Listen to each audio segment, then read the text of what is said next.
E aí, tu vens, eu já escuto os teus sinais. Tocou o sinal, volta para a sala que é aula. Hora de estudar mais um pouquinho, a gente vai fazer a revisão da aula que a gente trabalhou, os números na reta real. Agora a gente está completo, agora a gente consegue estudar a reta com todos os valores que pertencem. Eu ainda estou curioso para ver o seguinte, como é que eu vou fazer união, interseção usando a reta real. Na próxima aula, calma aí. Não, mas eu já fiquei curioso, Muita já que tu falou. E aí já está processando ali interseção e tal. Quem está com a mesma curiosidade já dá uma pesquisadinha aí na internet, que aí já vai sabendo mais ou menos como funciona. Mas na aula de número 16 a gente trabalhou aí, né, a parte de, primeiramente, localizar os números na reta real, né? Saber se um número faz parte daquele conjunto, né? Ou seja, tá incluso ou tá excluso, bolinha cheia, bolinha aberta, né? Colchete para dentro abraçando o número, aquele número pertence. Se estiver fora, não, né? Não. Então, alguns detalhezinhos que fazem diferença na hora de compreender melhor a parte aí da reta real, tá certo? Vamos relembrar? Beleza, vamos lá? Vamos. Então, na aula 16.2, vamos relembrar sobre a reta real. Bom, aí nós vimos que existem 3 maneiras de representar o conjunto agora. Lembrando que esse conjunto é um número real. Nós temos em notação de conjunto, que é aquela mesma notação que nós aprendemos lá atrás, usando as chaves, dizendo que o número, o elemento pertence a um determinado conjunto numérico, aqui no nosso caso são os números reais, só que ele vai estar limitado por 2 números. Nesse caso aqui, o x pertence aos reais, está o quê? X é maior ou igual a menos 3 e menor que 5. Então, se tiver o sinalzinho de igual, a gente tem bolinha fechada. Quando não tem, quando está faltando, a gente tem bolinha aberta. Da mesma forma, se tem bolinha fechada, se tem menor ou igual, maior ou igual, esse colchete abraça o número, né? Caso contrário, o colchete está virado para fora. Outra maneira de representar é com o parênteses, tá bom? E claro, né, temos o exemplo do infinito também, que o infinito ele traz aí uma reta, vai começar em determinado valor, por exemplo, né, incluindo 5 e vai até o infinito positivo, por exemplo, para a direita, ou vice-versa, né? Ou bolinha aberta, bolinha fechada, vai depender da representação do conjunto, tá certo? Beleza. Tranquilo? Vamos lembrar aquela tabelinha que ajuda bastante? Porque na tabelinha tem tudo exposto aí, tudo representado, né? Quando o intervalo é extremamente aberto dos 2 lados. Significa que os 2 números vão estar exclusos do nosso conjunto. Não fazem parte, né? Não vão pertencer, isso, não fazem parte. Beleza, então, os colchetes abertos para os 2 lados. O colchete não abraça ninguém. Beleza? E aqui também não temos os sinaizinhos de menor, maior ou igual, tá? Isso. Quando o intervalo é extremamente fechado, bolinhas fechadas, aí a gente tem a representação dos colchetes para dentro, né? Abraçando os números, ou seja, né? Temos aqui aí a parte da representação na sentença matemática, a gente tem a maior ou igual, menor ou igual, tá certo? Beleza. E tem vezes que acontecem as 2 situações, pode estar fechado de um lado, no extremo, e aberto do outro. Que é o chamado semi-aberto, né? Ou à direita ou à esquerda. Extremamente fechado, nem extremamente aberto. Beleza. Tá aí bom? eu acho que ficou tranquilo, né? Ficou, eu acredito que sim, né? Eu acho que temos aí bons exemplos, né? Esse quadrinho aqui, essa tabela, ela faz um resumo dos tipos de conjuntos, né? Não mostrou o infinito, mas como a gente já falou, a gente já deu uma explicaçãozinha aí. Agora, claro, é a sua vez. Hora de praticar atividades de sala e a gente já volta corrigindo. Até lá!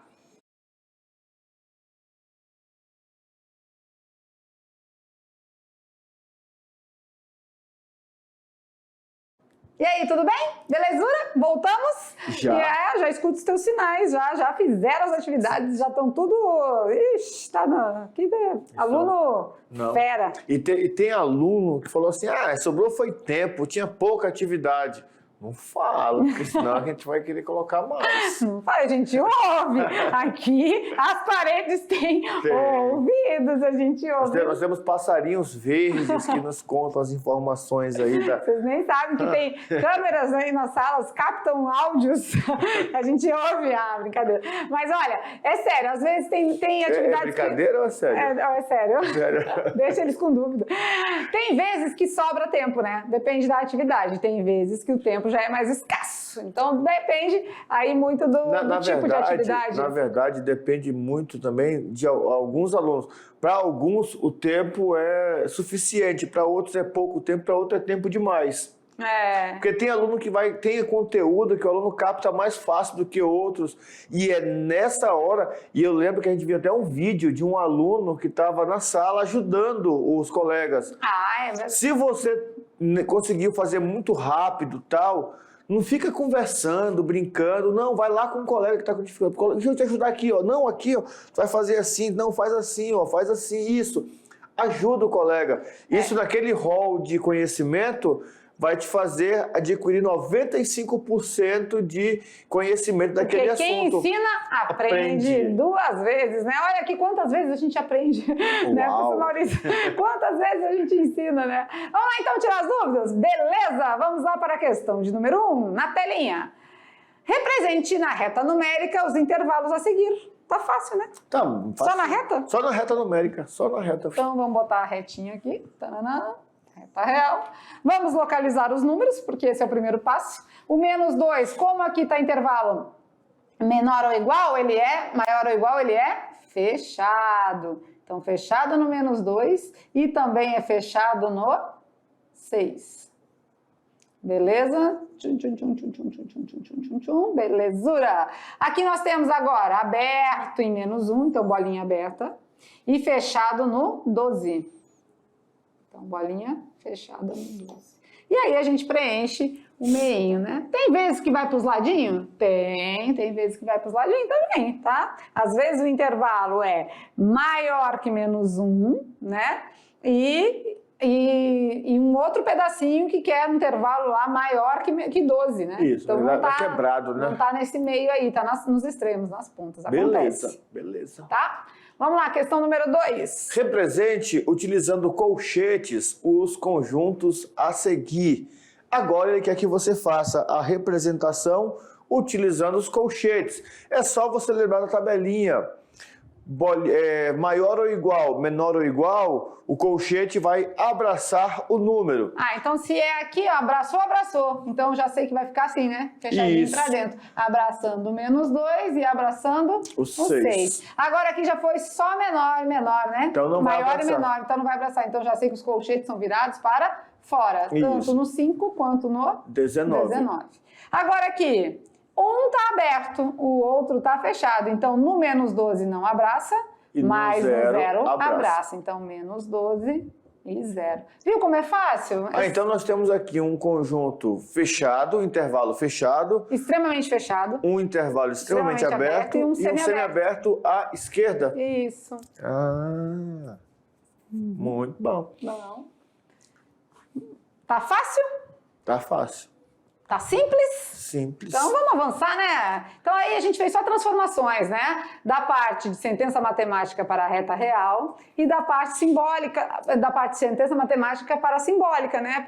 De colchetes. Beleza. Tá certo? Vamos para a perguntinha de número 3. Em uma reta numérica, são colocados todos os números de determinado conjunto. Sobre ela, assinale a alternativa correta. Olha só que interessante, em uma reta numérica são colocados todos os números de um determinado conjunto. Sobre ela, assinale a alternativa correta. Letra A. A reta numérica é uma reta comum. Entre ela e os números reais foi criada uma correspondência bionívoca em que cada ponto está relacionado com um único número real e vice-versa. Correto ou falso? O que é o bionívoca? Vai e volta, né? Verdadeira para os dois lados. Foi criada uma correspondência entre uma reta comum e os números reais? Foi criada essa relação Foi. entre elas? Então, essa daqui tá meio certa, né? Bom, não tem nada encontrado de anormal nela. Letra B.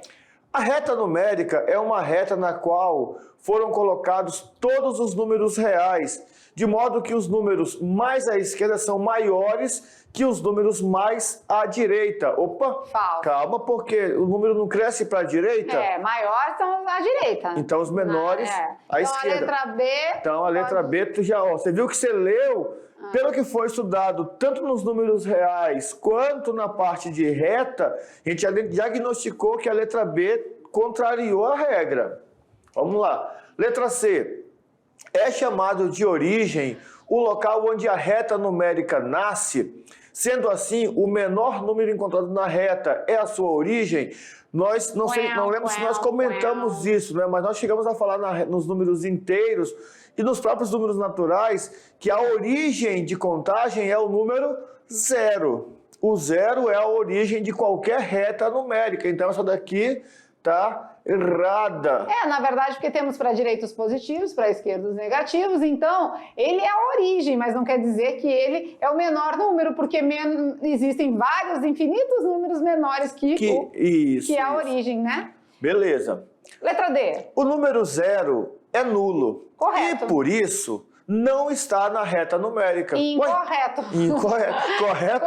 Incorreto. Muitas das vezes a gente tem que ficar atento à frase completa, tá? Porque às vezes metade da frase está certo, mas metade dela já está errado, né? Então vocês têm que analisar o que está correto para finalizar com uma resposta coerente. Beleza. Letra E. Os números inteiros são colocados na reta numérica de qualquer maneira. Opa. Ixi, aleatório? Como assim? De qualquer maneira? Não, os números inteiros são colocados na reta obedecendo a regra de que o 0 é a divisão, o marco de divisão, para a direita números positivos, para a esquerda números negativos, usando uma ordem crescente para a direita e decrescente para a esquerda. Então... Não é de qualquer maneira. Eu não vou nem continuar lendo, mas vamos ler só para terminar. O importante é que eles estejam entre os números decimais. Não, o importante é que entre eles estejam os números entre decimais. eles. Aí sim é verdade. Entre eles é importante que sejam decimais, mas não são colocados de qualquer jeito, não. De qualquer jeito, não. Então a letra A, né? A gente já tinha visto que estava uma coerência, né? Mas que a gente poderia, de repente, analisar as outras, né? Mas que entre a reta real e os números reais foi criada essa correspondência, né? Cada ponto está relacionado com um único número real. Número. E vice-versa, é claro, Beleza. né? Não tem como ter num espacinho 2 números. Agora, claro, ali tem infinitos. Então, a gente representa num pontinho ali determinado valor. E essa letra A aqui vai ser interessante também para eles quando nós entrarmos lá na parte de função, né? Quando nós entrarmos na parte de função, ele vai entender que a função é uma relação que existe entre os pontos da reta real e os seus correspondentes num eixo, no outro eixo. E só vai ter um número real que pode se corresponder 1 a 1. Não tem 2 números no mesmo ponto. Não podem ter 2 números no mesmo ponto. Verdade. E aí, então vamos que vamos! Agora se liga no Enem, vamos lá? Pergunta de número 4. A respeito dos números irracionais, lembra deles? Na reta numérica. Eita, não. Mas nós falamos dos números irracionais da reta numérica? Mas eles estão lá. Assinale a alternativa correta. Os números irracionais não podem ser marcados na reta numérica, pois não há espaço para eles. Oxi! Se a reta numérica é real e os números irracionais também são reais, eles podem ser marcados, né? A letra A está fora. Existe espaço para eles sim. Eles são colocados lá sim. Não podem ser excluídos desse De jeito maneira. Letra B. Os números irracionais podem ser marcados na reta numérica ao final de cada intervalo e após os números decimais. Não, eles vão ser marcados na reta no seu deles. lugar Por exemplo, deles. o pi é um número irracional. 3,14. Ali entre o 3,1 e o 3,2. E isso ali, e certinho. Então tá fora. Letra C. Os números irracionais podem ser marcados na reta numérica, mas devem estar próximos ao zero. Não. Raiz de 90. Eu me divirto com esse exercício. Raiz de 90 dá 9, alguma coisa. Não está próximo do zero. Então, não, por favor, né? Exercício, por favor. Por favor. Letra D. Os números irracionais não podem ser marcados na reta numérica. Acabamos de falar que eles podem ser marcados. Aí ele vem com ele sempre faz uma coisa assim, ele mente e conta uma verdade. Pois não existe representação fracionária. Realmente não existe. Não tem como representar um número irracional. Mas eu posso marcar. Mas eu posso marcar. Então, ele conta uma mentira, depois quer que seja verdade, né? Tá cheio de gracinha. Os números irracionais... Letra E. Podem ser marcados na reta numérica. Podem. Entre os números racionais mais próximos deles. Isso. Com certeza. Beleza. Eles serão representados, todo número que é real tem lugar na reta real. Tem lugar na reta numérica, todo número real. E ele vai ser representado onde? Entre os números, né, que por exemplo, você colocou aqui o exemplo perfeito, o pi, 3,14, não sei o quê. Eu vou pegar na reta numérica lá o 3,1, 3,2, e entre o 3,1 e 3,2 existe o 3,14, 14, 15, que é o número pi. Ele está ali, sim. Muito bem. E claro, né, quando o nosso Brincando com os Números já era uma dica, né, que podemos até repetir para eles, né? Podemos voltar lá nela, porque tem aluno que ficou meio assim. E uma maneira bem prática de você entender isso aí é o seguinte, você pega uma moeda de R$1. Vamos lá, vamos pegar uma moeda de R$1. Daí você divide essa moeda de R$1 em 2 moedas de 50 centavos. Você dividiu no meio. Então você tem 2 metades. Né? Então uma moeda gerou 2 novas moedas. Então se dividiu, dobrou. Dividiu no meio, dobrou. Então é uma curiosidade meio, né? A gente fica até meio cabreiro, mas como assim? Se eu multiplicar por meio, vai ficar metade. E se eu dividir por meio, vai dobrar? Vai dobrar. É meio confuso, né? Tinha uma ideia antes, os próprios alunos devem ter tido esse problema um pouco quando entrou nos números racionais. Por quê? Nós aprendemos que multiplicação é uma operação que vai aumentando, não é? Os números. Só que quando eu começo a multiplicar por fração ou por número decimal, nem sempre isso acontece. 0, alguma coisa? Às vezes o número vai diminuindo. Por quê? Porque eu estou multiplicando por um número muitas vezes menor do que ele. Do que 1, né? Isso. Do que 1 inteiro, entendeu? Então essas coisas aí são as magias da matemática, né? Sempre a gente fala matemática, é onde isso acontece, né? Mas o mais legal mesmo é a gente conseguir entender a localização dos números, quem são eles, quem são os naturais, os inteiros, né? Se localizar ali no pertencimento, quem está contido em quem, né? E entender qual número faz parte de cada conjunto e a representação disso em uma reta, né? Lá, quando a gente estudou 1 a 1, a gente tinha uma representação mais específica, né? Os números inteiros na reta, é o -1, é o -2, é o -3, tá lá. Agora, a reta, na sua totalidade, sendo a reta real, aí ela tem que incluir todos os reais. Ou seja, tem os racionais, tem os irracionais, tem as frações, tem as dízimas periódicas, todas têm que estar ali inserida. Mas quando a gente trabalha com intervalos, os extremos, geralmente a gente está trabalhando com números inteiros. Mas o que está dentro ali são infinitos números reais, tá certo? Beleza. E é isso aí, ficamos por aqui com mais uma aula matemática top das galáxias, como diz os professores de língua portuguesa, né? E é claro, a gente finaliza aí sempre com aquele carinho para vocês, tá? Na próxima aula a gente vai trabalhar um pouquinho ainda as retas, né, com suas operações, mas por enquanto ficamos por aqui. Um beijo no coração e até a próxima aula. Tchau, tchau!